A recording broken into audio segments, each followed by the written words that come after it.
Hi Year 6, this is the recording for the text you will need for today's learning. Follow along with me on the paper copy you have in your packs, and we will stop where the red line is. We will do the rest of the reading tomorrow.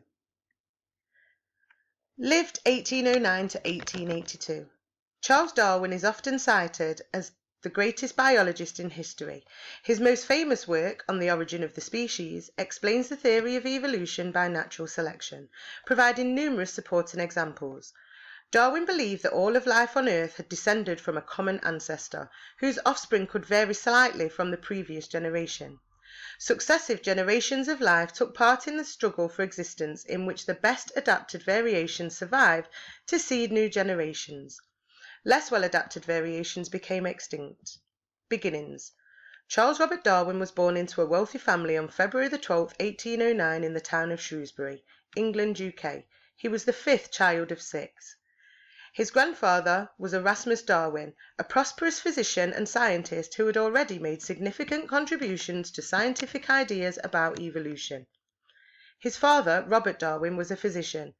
Robert Darwin had grown rich by shrewdly investing money earned from his medical practice. Charles's mother was Susanna Wedgwood, from the famous pottery family. She died when Charles was 8 years old. He then started attending an elementary school. At the age of 9, Charles was sent to Shrewsbury School, about a mile from his family home. He boarded there, often briefly returning home to keep up with the family goings-on. His boarding school followed a traditional classic curriculum, revolving around ancient Greek and Latin, which Charles loathed. He was not considered to be particularly smart. His foreign language skills were poor. His schoolwork usually involved learning by heart for the next day lines of Roman or Greek literature, although he disliked doing this. He was happy to work hard. He learned his lines thoroughly, then promptly forgot them all again as soon as class was over. He enjoyed hunting and going for long walks, observing and collecting things from the natural world. At one point he became so obsessive about hunting that his father declared, "You care for nothing but shooting, dogs and rat-catching, and you will be a disgrace to yourself and all your family." Despite his father's uncharacteristic outburst, the young Charles Darwin was very enthusiastic about science. He was taught geometry by a private tutor, which he enjoyed, and he also enjoyed learning how complex things worked. He was captivated by a book, Wonders of the World, which planted a seed in him to travel. The seed would later bloom into his famous voyage on the HMS Beagle.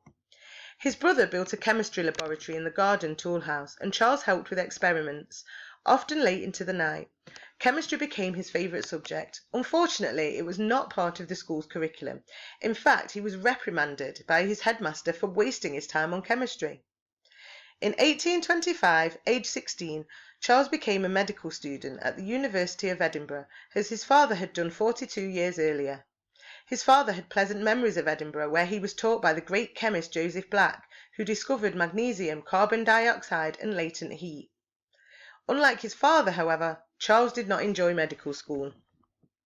He found that dissecting human bodies disgusted him, being present during surgical operations horrified him, and visiting hospital wards distressed him. Moreover, attending lectures bored him. The instruction at Edinburgh was altogether by lectures, and these were intolerably dull, with the exception of those on chemistry. Confident his father would give him enough money to live in comfort, he decided not to worry about passing his exams. In his second year at Edinburgh, Charles became interested in zoology, and he collected and dissected marine creatures. He also attended geology lectures, but found them incredibly boring. His exasperated father decided to halt Charles's medical studies. He withdrew his son from Edinburgh and sent him to the University of Cambridge, with the idea that his idle son would eventually become a Church of England clergyman. Early in 1828, just before his 20th birthday, Charles Darwin enrolled at the University of Cambridge to study for a Bachelor of Arts degree. After 3 easy years, he received his BA degree, with marks placing him near the top of the class.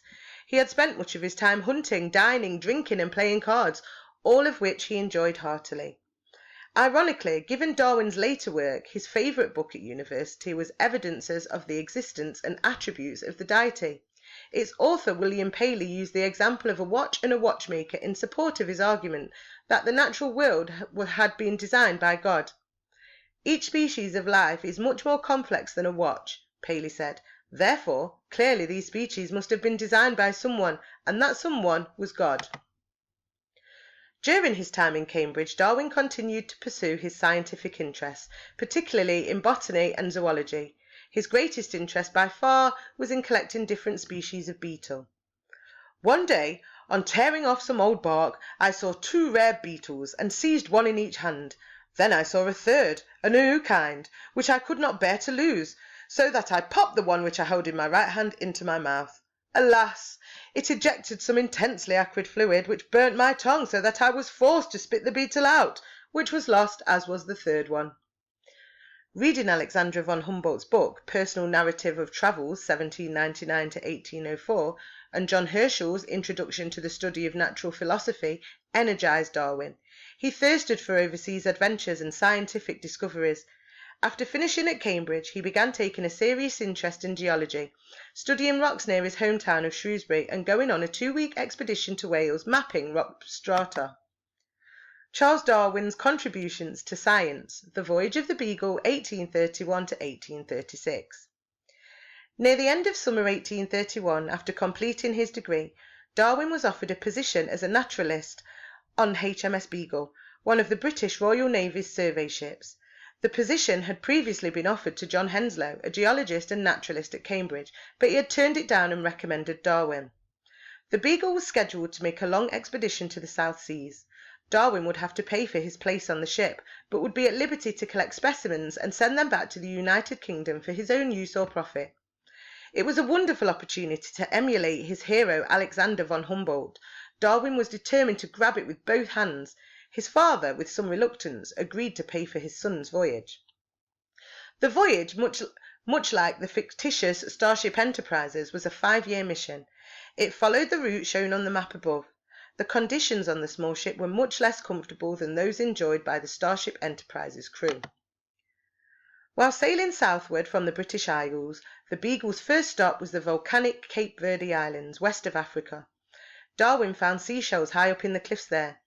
The Beagle's captain, who had a great interest in the natural world, helped Darwin explain the observation, giving him a copy of Charles Lyell's Principles of Geology. Principles of Geology explained uniformitarian ideas in geology, the theory of gradualism, first proposed late in the previous century by James Hutton. A few years later, the book's author, Charles Lyell, would become one of Darwin's greatest friends and supporters. The expedition continued, with Darwin writing about his experiences in each new place he visited, collecting samples of flora, fauna and fossils, and observing rock formations. He saw a variety of unusual, unique species on the Galapagos Islands. Each separate island seemed to have its own distinct varieties of wildlife. Observations like these provoked him to write late in the voyage. Such facts would undermine the stability of species. Darwin arrived back in England in October 1836. He had kept in touch with John Henslow, sending him notes regularly about his geological work on the expedition. Henslow put these notes together into a 31-page pamphlet, which he distributed to Cambridge's scientific community and beyond. Henslow also showed paleontologists fossils Darwin had sent him, which caused more excitement. Although Darwin embarked on the voyage as an unknown recent graduate, he returned as a respected, well-known scientist. Also, he assembled a large, exciting collection of specimens that naturalists were queuing up to study and catalogue. His father was relieved his prediction that Charles would disgrace the family had been proven wrong. Charles Darwin was now admired in the world of natural science, and his father agreed to continue funding his work. In fact, other people also recognised the value of Darwin's work, and he now received a large grant from the British government to write up his observations from the Beagle's expedition. Scientific results from Darwin's voyage. Darwin established that the South American continent is gradually rising from the ocean. Charles Lyell, whose geology book influenced Darwin on the voyage, arranged for Darwin to present this work to the Geological Society of London at the beginning of 1837. At the same meeting, Darwin presented specimens of birds he had collected from the Galapagos Islands. Within a week, the ornithologist John Gould examined the specimens and declared the birds belonged to an entirely new group of finches. Darwin had discovered 12 new finch species and a new group of finches. Evolution by natural selection. On his long voyage, at times mesmerized by nature's abundance, Darwin's thoughts had increasingly turned to the question of how different species had formed. The concept of evolution had been hatched thousands of years before Darwin's time. His grandfather, Erasmus Darwin, had made some striking contributions to evolutionary theory, including the idea that all life has a common origin. Darwin's theory. In July 1837, Darwin began keeping a notebook of his thoughts and theories about the variation of plants and animals. By this time, he had completely accepted that species could evolve, or to use Darwin's language, transmute. He decided he would make his investigation according to the principles of Francis Bacon. He would assemble facts before producing a theory. In October 1838, he read Thomas Malthus's work on population, showing that populations increase until food runs out, then crash. There is a struggle for existence. Darwin said, having read Malthus, "It at once struck me that under these circumstances favourable variations could tend to be preserved and unfavourable ones to be destroyed. The result of this would be the formation of new species. Here, then, I had at last got a theory by which to work." By December 1838, Darwin was mulling over how breeders improve domestic animals by selecting the animals with the best qualities. In the natural world, the selection is carried out by the environment. The life forms best adapted to the environment survive and breed. This is natural selection. In 1842, he wrote his first paper on what came to be known as evolution by natural selection, but only for his own use. In 1845, he published thoughts, formed much earlier, about the new species of finches he discovered in the Galapagos Islands, saying he could imagine that one original species had been modified into all the different species. If Darwin had been an ambitious scientist, he could have published a theory of evolution by natural selection in 1839, but he didn't. He continued gathering and weighing evidence and assessing specimens from his voyage, breeding animals and plants to determine how species could be modified by artificial selection, writing books and papers about a variety of topics, including geology. So we'll end there for today, and we'll carry on reading this tomorrow.